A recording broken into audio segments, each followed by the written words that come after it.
Hola, ¿qué tal? Buenas tardes. Bienvenidos al curso de trasplante hepático pediátrico organizado por la LAPSGAN. Yo soy la doctora María Belén Palito, hepatóloga infantil del Hospital Italiano, y les voy a estar hablando de inmunosupresión en el trasplante hepático. Les quería primero comenzar contándoles un poco la historia del trasplante hepático. Como ven, data de allá de 1950, donde se hicieron los primeros ensayos con animales, hasta el día de hoy, ya es una indicación terapéutica con grandes resultados.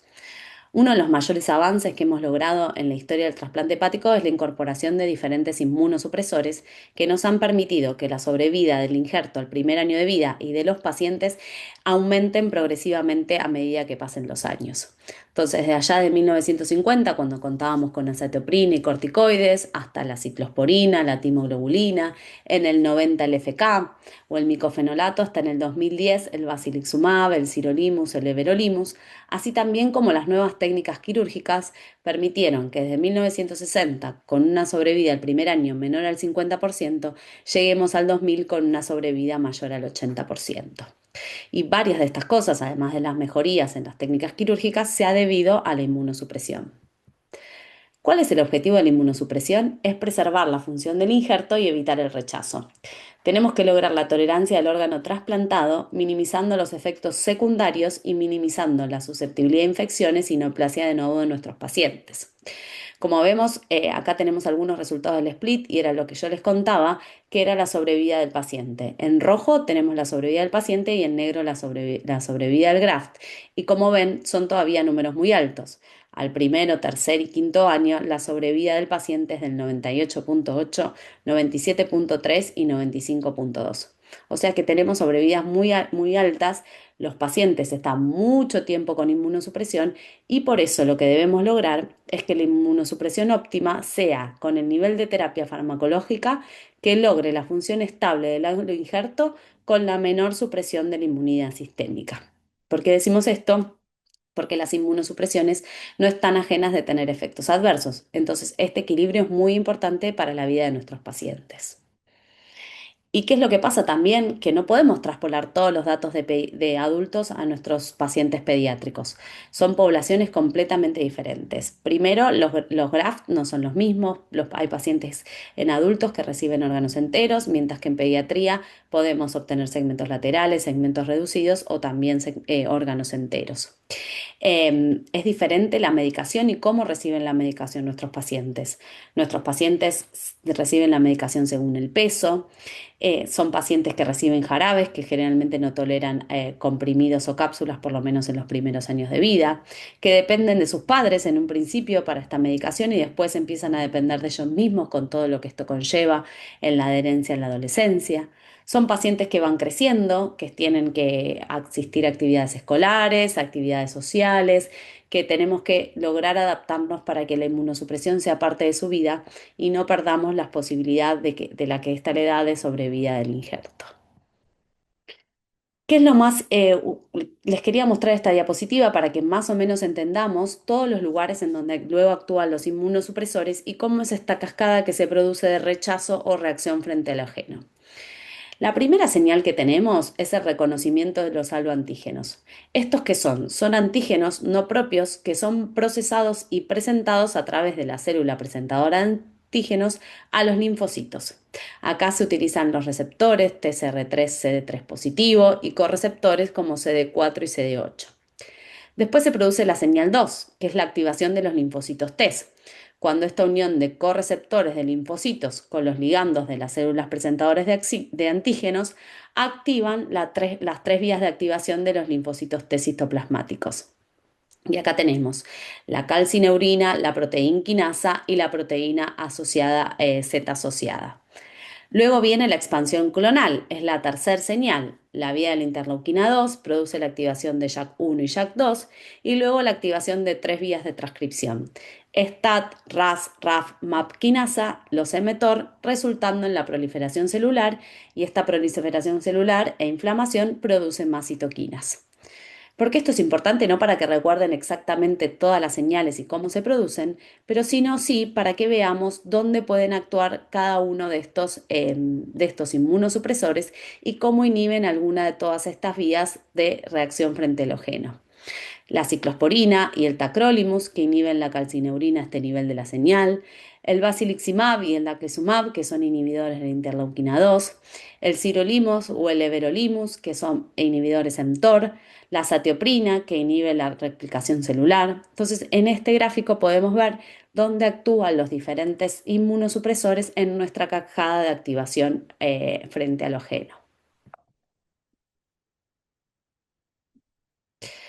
Entonces, ¿nosotros qué tenemos? Tenemos un armamento antirrechazo, que son nuestros inmunosupresores que nos sirven para proteger a nuestro órgano. En la inducción tenemos diferentes fases de inmunosupresión, perdón, la inducción, el mantenimiento y algún tratamiento de algún rechazo que veamos durante la vida del paciente. A medida más cerca estamos del trasplante, es mayor el porcentaje de incidencia de rechazos agudos. Entonces, en el primer año tenemos hasta un 30 y un 40%, después del segundo año un 12% y ya después del pasado los 2 años solo tenemos un 4% de incidencia de rechazo agudo. Entonces, en la inducción, donde hay mucha alorreactividad, necesitamos más inmunosupresión y a medida que vamos avanzando en el mantenimiento, podemos ir disminuyendo esta inmunosupresión. Entonces, la intensidad suele dirigirse a la fase post-trasplante temprana, cuando el riesgo de rechazo agudo es mayor, pero esto debe equilibrarse con los efectos a largo plazo de estos agentes, que tienen muchas complicaciones, ya sea infecciosas, metabólicas, renales, de las cuales vamos a hablar un poco en la presentación. Entonces, tenemos diferentes estrategias. En la inducción solemos usar cierto tipo de drogas y en el mantenimiento otras. ¿Cuáles son las drogas que elegimos para la inducción? Elegimos anticuerpos policlonales como la timoglobulina, anticuerpos anti-CD52 como el alemtuzumab o anticuerpos anti-CD25 como el baxdrostat y por supuesto los corticoides. Mientras que para el mantenimiento preferimos inhibidores de la calcineurina como la ciclosporina y el tacrolimus, inhibidores mTOR como el sirolimus y el everolimus, y antimetabolitos como la cetoprina y el micofenolato. Hay diferentes esquemas utilizados y ahora les voy a mostrar una diapositiva en donde vemos múltiples esquemas que se varían de acuerdo al lugar en el mundo y en el centro donde se realiza el trasplante. Yo les quiero mostrar cuál es el esquema que solemos usar nosotros en el hospital italiano. Nosotros vamos con metilprednisolona, 20 miligramos kilodosis, posanastomosis de la vena porta, con descensos subsecuentes en los días, en el primero, segundo, tercer y cuarto día, hasta el quinto día ya estar con meprednisona vía oral. Luego usamos basiliximab en pacientes menores de 10 kilos, 10 miligramos, en pacientes de mayores de 10 kilos, 20 miligramos, posanastomosis de la arteria hepática y en ciertos pacientes también utilizamos la timoglobulina como primera dosis, 1 miligramo kilodosis endovenosa y son 4 dosis al día 0, 1, 2 y 3. Este es nuestro esquema tradicional y luego empezamos con el tacrolimus al segundo día a 0,05 miligramos kilo, que se ajusta que se da 2 veces por día y que se ajusta según dosaje. Estos son los targets aproximados que utilizamos nosotros para el trasplante. El primer mes buscamos un dosaje entre 12 y 15, en el segundo y tercer mes entre 10 y 12, después del tercer mes 8 y 10 y al año post trasplante entre 5 y 7. ¿Por qué les cuento esto? Porque es nuestro esquema, pero miren la cantidad de esquemas y los diferentes esquemas que se usan alrededor del mundo. En Suecia, por ejemplo, usan el tacrolimus con más menos el basiliximab. En Istambul, tacrolimus y esteroides y descienden los corticoides ya a los 3 meses. En Roma, el basiliximab y el tacrolimus con un rápido descenso de corticoides. En Pittsburgh usan tacro, timoglobulina o tacro y corticoides. En Bruselas también hay diferentes esquemas, en el King's College van con taco y esteroides, o sea, hay múltiples esquemas y cada uno va encontrando cuál es el que le da mejor resultado. La mayoría de los protocolos actuales utilizan múltiples agentes que se dirigen a varias fases de la cascada de activación de las células que participan en la respuesta inmune, que si ustedes ven es un poco de lo que yo les contaba antes, a dónde se dirigía cada uno de estos inmunosupresores y cómo utilizan un esquema variado que puede abarcar diferentes puntos de toda esta cascada. Ay, perdón. Entonces, ¿el inmunosupresor ideal existe? ¿Cuál es el inmunosupresor ideal? Aquel que evita el rechazo, aquel que no tiene efectos adversos, el que no tiene interacciones farmacológicas y no aumenta el riesgo de recurrencia de la enfermedad de base. Es un montón pedirle para una sola droga, es un montón de cosas que le estamos pidiendo, pero vamos a desglosar e intentar encontrar cuál es el mejor inmunosupresor para cada uno de nuestros pacientes. Entonces, como yo les contaba, en general en la inducción usamos ya sea basiliximab o timoglobulina. El basiliximab es un anticuerpo monoclonal humanizado que bloquea el componente CD25 de los receptores de interleuquina 2, mientras que la timoglobulina produce la depresión de células, la disminución de la interacción célula-célula y la inhibición de la migración de los leucocitos. Se han hecho múltiples estudios que han estudiado las diferencias entre el basiliximab y la timoglobulina, especialmente en pacientes pediátricos. Este es uno que se publicó en el 2019 en el Pediatric Transplantation, en el cual no se observan casi diferencias significativas entre ambos esquemas terapéuticos, ni en la cantidad de rechazos del paciente, ni en la falla del injerto, ni en las muertes, ni en la aparición de PTLD, por lo cual parecieran ser ambos agentes inmunosupresores seguros y con muy similares resultados. Otros que utilizamos mucho y que son grandes amigos nuestros, tanto en las inducciones como en el mantenimiento y también para el rechazo, son los corticoides. ¿Qué hacen los corticoides? A bajas dosis inhiben la activación linfocitaria en las primeras fases de reconocimiento antigénico y a altas dosis tiene un efecto citotóxico directo sobre los linfocitos ya activados y además tiene potente acción antiinflamatoria inespecífica. ¿Qué es lo que solemos hacer nosotros? Nosotros solemos hacer un descenso paulatino de los corticoides. Normalmente los suspendemos cuando se cumple el año post-trasplante. A veces no se realiza la suspensión en aquellas patologías autoinmunes con riesgo de de recurrencia post-trasplante. A veces también no se realiza en pacientes con episodios de rechazo reiterados y sí se realiza tempranamente en adultos, especialmente en pacientes con hepatocarcinoma con hepatitis B. ¿Por qué les cuento esto? Porque como ven es una medicación que es muy ajustada a cada paciente. Es difícil generar guías para todos los pacientes y debemos ir viendo cada uno de ellos cómo se va comportando. ¿Cuáles son los efectos adversos de los corticoides? Muchos de ustedes los conocen, pero los efectos cardiovasculares, retención hidrosalina, hipertensión, tiene efectos adversos endocrinológicos como las hiperglucemias, el Cushing, retraso del crecimiento, que es muy importante en la edad pediátrica, musculoesqueléticos, osteoporosis, fracturas, necrosis asépticas de cadera, también muy importante durante la vida pediátrica. La piel, el retardo de cicatrización de heridas, el acné, fundamental durante la adolescencia, es un efecto adverso que nos cuesta mucho manejar con los adolescentes. Gastrointestinales, oftalmológicos. Como ven, los corticoides tienen múltiples efectos adversos que muchos de nosotros ya conocemos.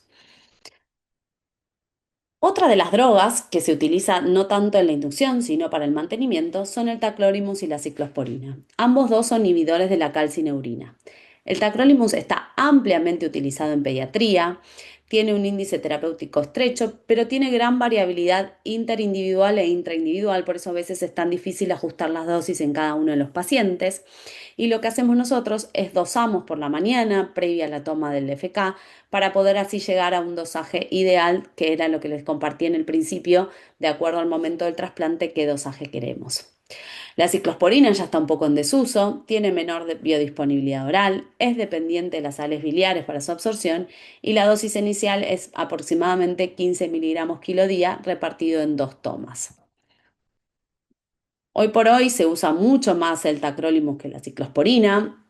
Es la droga de elección para el mantenimiento en los trasplantes hepáticos, pero no por eso deja de tener efectos adversos. Uno de los principales efectos adversos es el efecto adverso renal. Produce tanto insuficiencia renal aguda como insuficiencia renal crónica, con la consecuencia pérdida de magnesio y de potasio, hipercolesterolemia, hipertrigliceridemia. Cáncer de piel, es muy importante la revisión dermatológica y el uso de protectores solares. El linfoma, tuberculosis bacteriana, citomegalovirus, por supuesto, estas como todos los inmunosupresores, todos los efectos adversos infectológicos, y también puede producir alteraciones psiquiátricas y convulsiones. ¿Cuál es una de las ventajas que hoy por hoy tenemos también con el FK? Que se puede tomar una vez al día. Existe la formulación de TAC de liberación prolongada, cuya absorción se produce en el intestino delgado y colon, versus en el estómago y el duodeno que se produce el tacrolimus normal. Y tanto la eficacia como la seguridad fueron similares en los estudios clínicos, tanto si el inicio era de novo, así como su conversión tardía. Nosotros usualmente empezamos con el tacrolimus regular y cuando van creciendo y a medida que se alejan un poco del trasplante, pasamos al tacrolimus XL, especialmente en los pacientes adolescentes porque mejoramos mucho la adherencia. Y lo que se dice es que si se empieza de nuevo, se da 1,3 miligramos cada 1 miligramo de TAC común y en la conversión tardía es más o menos 1 miligramo por 1 miligramo. Otro de los medicamentos que a veces utilizamos en la fase de mantenimiento, especialmente cuando necesitamos un tercer inmunosupresor, es el micofenolato, tanto el micofenolato mofetil como el micofenolato sódico. El micofenolato bloquea selectivamente la proliferación linfocitaria por inhibición de la síntesis de guanosina. ¿Cuáles son las ventajas del micofenolato? No presenta nefrotoxicidad. Como les decía, se usa en combinación con bajas dosis de los inhibidores de calcineurinas para minimizar la insuficiencia renal. Raramente lo usamos como monoterapia porque a veces tiene alta tasa de rechazo comparado con los inhibidores de calcineurina, pero sí lo agregamos ante la necesidad de un tercer inmunosupresor. Y evidentemente esto sucede cuando tenemos evidencia de rechazos, ya sea rechazos celulares agudos más graves o la reiteración de rechazos celulares leves o moderados.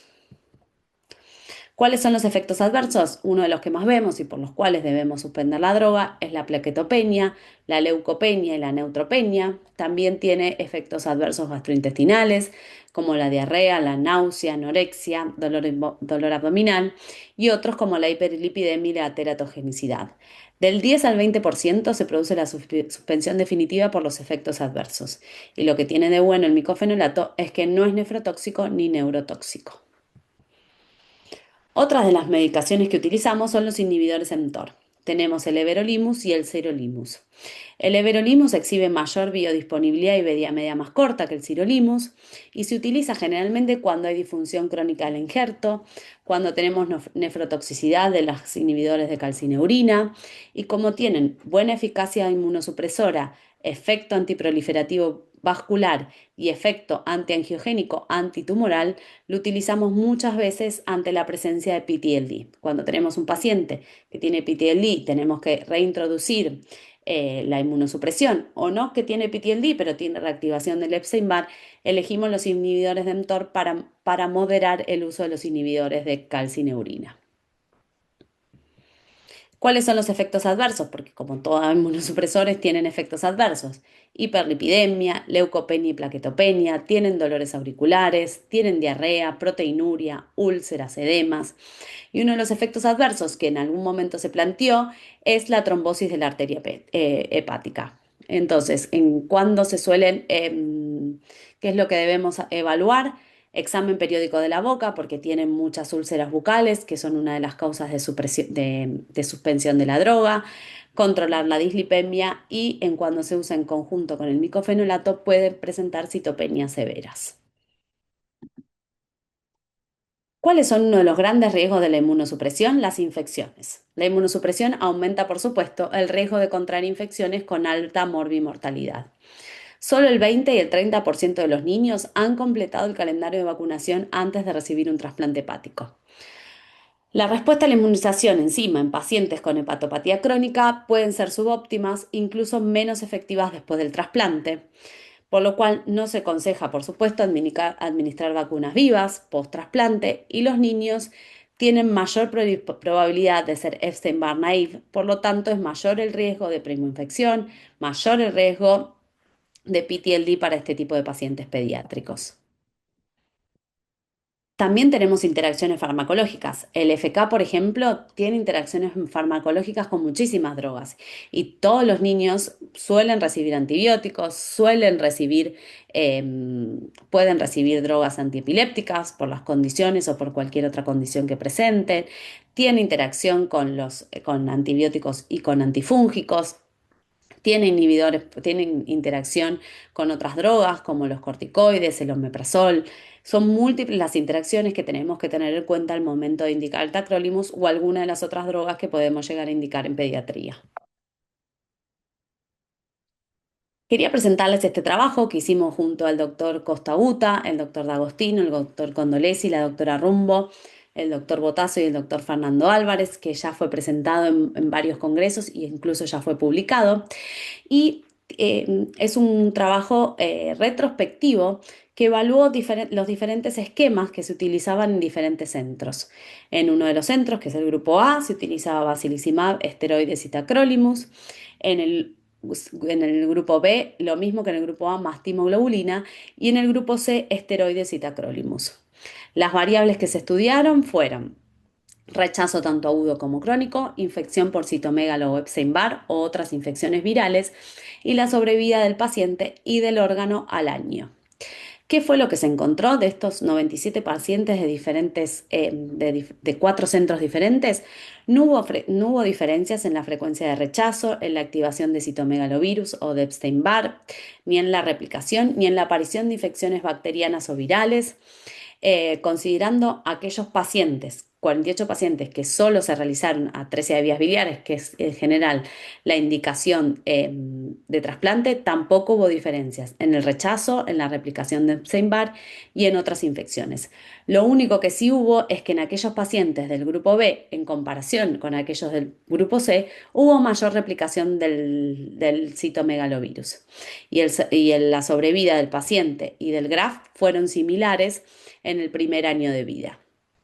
Conclusión, en el primer año post-trasplante los resultados son comparables, no importa el esquema inmunosupresor que reciba cada uno de los pacientes en los distintos centros. Este estudio, si bien fue retrospectivo y tiene varias cosas por mejorar, siempre es mejor hacer estudios prospectivos. Nos parece que brinda información muy interesante acerca de, a pesar de utilizar diferentes esquemas, cómo los resultados son muy similares. ¿Qué es lo que nos espera entonces en el futuro? Debemos hacer estudios multicéntricos con nuevos regímenes de inducción. Debemos tener test más sensibles y específicos para evaluar tolerancia y ver cuándo podemos suspender la inmunosupresión. La adherencia es un tema central, especialmente en la adolescencia y durante la transición, que es una época en donde se pierden un montón de órganos. Y por supuesto que vamos a tener que ir a esos esquemas de inmunosupresión más individualizados en cada paciente, probablemente no solo basados en la experiencia, sino también basados en la farmacogenética. Muchas gracias.